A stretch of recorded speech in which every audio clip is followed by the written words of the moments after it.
আন্তর্জাতিক ক্রিকেট থেকে অবসরের ঘোষণা দিয়েছেন ভারতের স্পিনিং অলরাউন্ডার রবিচন্দ্রন অশ্বিন। ব্রিসবেনে অস্ট্রেলিয়া ভারতের তৃতীয় টেস্ট ড্রয়ের পর জানান সব ফর্মেট থেকে অবসর নিচ্ছেন তিনি। অশ্বিন টেস্ট ফর্মেটে ভারতের দ্বিতীয় সর্বোচ্চ উইকেট শিকারী হয়ে বিদায় নিচ্ছেন। 24 গড়ে 106 টেস্টে 537 উইকেট তার ঝুলিতে।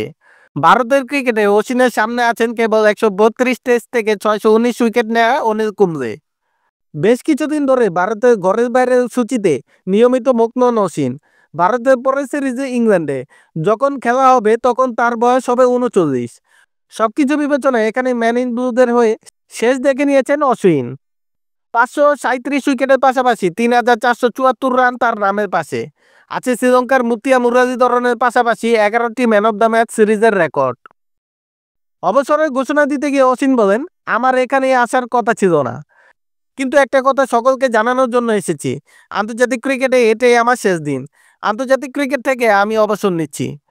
টি-20 ও ওডিআই থেকে অনেকদিন আগে বাদ পড়েছেন অশ্বিন।